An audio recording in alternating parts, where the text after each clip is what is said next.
Y no hay que ponerse egoísta, si no se distribuye un poco mejor la riqueza. La distribución de riqueza, nosotros hemos demostrado en Venezuela, a pesar del acoso mediático y político, hemos demostrado en Venezuela que sí se puede distribuir la riqueza. Y este gobierno cree en la redistribución de la riqueza y también en la carga impositiva. La mejora en la distribución del ingreso, que se mide internacionalmente a través de un coeficiente, el coeficiente de Gini. De esa riqueza se adueñaron o se adueñó una minoría. Porque cuando no hay distribución de la riqueza, cuando la riqueza se concentra solo en unos pocos, la paz es muy difícil. En este video quiero dar paso a explicar desde una perspectiva económica por qué la redistribución de la riqueza no funciona como la plantean los políticos que nos gobiernan. Varios son los jefes de Estado que aplican este tipo de medidas en sus respectivos países, generando la destrucción de la misma a consecuencia de no entender el funcionamiento de la economía de mercado. Podemos entender la redistribución de la riqueza como la transferencia de ingresos y de riqueza de una persona a otra mediante mecanismos sociales. Estos pueden ser impuestos, estado de bienestar, servicios públicos, subsidios, políticas monetarias, etc. ¿En dónde podemos encontrar el origen de la idea de distribución de la riqueza? Podemos encontrar autores marxistas y keynesianos. Los marxistas asumen que el capitalismo tiende a concentrar la riqueza en los medios de producción. Esta concentración de riqueza se deriva de la explotación del trabajo asalariado, donde el capitalista se apropia del valor producido por los trabajadores. Para Marx, la abolición de la propiedad privada y la socialización de los medios de producción son esenciales para eliminar la explotación y redistribuir la riqueza de una forma más igualitaria. En cuanto a los keynesianos, están a favor de impuestos progresivos, que aumentan a partir del nivel de ingreso, con la finalidad de aumentar el gasto público para disminuir las desigualdades. Sobre todo, recalcan que este medio de recaudación puede atenuar las crisis. Si estas dos corrientes de pensamiento se encuentran en lo correcto, podríamos decir que los países con menor desigualdad, a causa de una mejor redistribución del ingreso, son los países con mayor riqueza y bienestar. Para estudiar la desigualdad, existe una herramienta matemática y estadística conocida como el coeficiente de Gini. Podemos ver en los gráficos que los países con menor desigualdad son países como Islandia, Eslovaquia, Noruega, Suecia, Suiza, entre otros. Estos son países reconocidos por su buen nivel de vida y riqueza. Estas regiones, a su vez, cuentan con un elevado nivel de desarrollo humano, o IDH. Este es un indicador que se basa principalmente en tres parámetros: ingreso per cápita, es decir, lo que cada habitante se lleva del producto, el nivel educativo del país y la esperanza de vida al nacer. Podemos notar que en este índice aparecen varias de las regiones antes mencionadas. Entonces, ¿podemos decir que estos países son más ricos como consecuencia de la redistribución del ingreso? Podríamos pensar que estos países tienen impuestos elevados a los más ricos y que por ello recaudan más y distribuyen más. Varios son los políticos que utilizan este tipo de lógicas en sus discursos.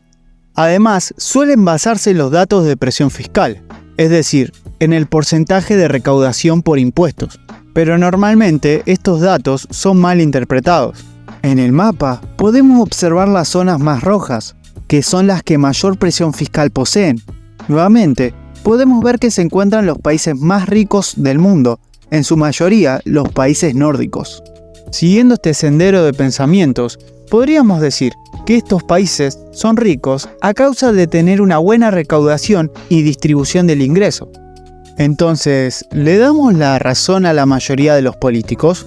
El punto fundamental que ignoran muchos de nuestros gobernantes es que sin la creación inicial de riqueza, las organizaciones estatales no tendrían nada que redistribuir.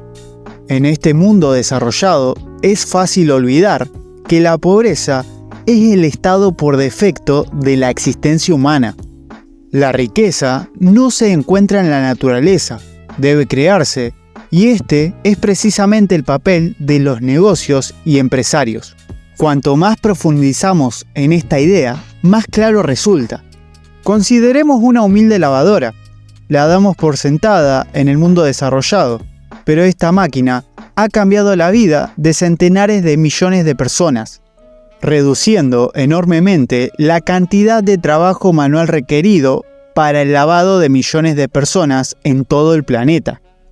Tomemos una estimación y digamos que la lavadora ahorra 5 horas de trabajo semanales. Si 100 millones de personas poseen una lavadora, son 500 millones de horas que pueden dedicarse a hacer otra cosa. Formarse, dedicar más tiempo a la familia, conseguir más ingresos, entre otras. Por lo tanto, la riqueza de un país no se basa en la cantidad de impuestos que se pagan ni en la igualdad. El hecho de que se puedan pagar más impuestos o exista mayor igualdad en un país no es consecuencia de una eficiente redistribución del ingreso, sino de incentivos a la producción e inversión. Muchos políticos utilizan pretextos para aumentar impuestos en nombre de la redistribución del ingreso, lo que termina muchas veces destruyéndola. La realidad es que estos países que tienen una mejor redistribución de la riqueza promueven la producción con bajos impuestos e incentivos fiscales para generar riqueza y luego es que la distribuyen. No se puede distribuir algo que no existe. Cierto es que estos países pagan impuestos elevados, pero no son impuestos que gravan a la riqueza. Hay que saber distinguir entre esfuerzo fiscal y presión fiscal. La medida más acertada es el esfuerzo fiscal. Este mide la capacidad y efectividad de un país para recaudar impuestos en relación a su potencial económico y estructura económica. Es decir, un país con un gran esfuerzo fiscal significa que los impuestos superan el óptimo de un país. En ese punto es en el que se destruye la riqueza. Podemos ver en la gráfica países como Venezuela o Argentina con una gran presión fiscal y un esfuerzo fiscal excesivo, pero países como Dinamarca, Suiza o Luxemburgo que poseen una gran presión fiscal debido a su alto nivel de recaudación, pero tienen poco esfuerzo fiscal como consecuencia de su riqueza. La riqueza es consecuencia de la inversión, trabajo y productividad, no de la redistribución de la misma. Además, vale aclarar que los países con mayor riqueza, de los cuales hemos hablado, existe una mayor libertad económica, un índice que mide la facilidad para hacer negocios sin el Estado de por medio. Además, estos países son los que mayor respeto a la propiedad privada poseen, pilar fundamental para desarrollar la riqueza. Otro punto importante que permitió el gran nivel de crecimiento es que no hay impuestos al patrimonio o a las grandes fortunas. En particular, los países nórdicos dejaron de aplicarlos al inicio del milenio. El mayor nivel de recaudación no se da en su mayoría por impuestos a los empresarios, sino por el impuesto al valor agregado o conocido como IVA, que grava al consumo. Este impuesto, en términos porcentuales, es demasiado alto, pero es un impuesto que no supone esfuerzo a la población por la gran renta que se percibe a causa de permitir el desarrollo productivo. En conclusión, cuando algún político justifica el aumento de impuestos para mejorar la redistribución de la riqueza, deberías comenzar por exigirle las condiciones para la creación de la misma y no su destrucción.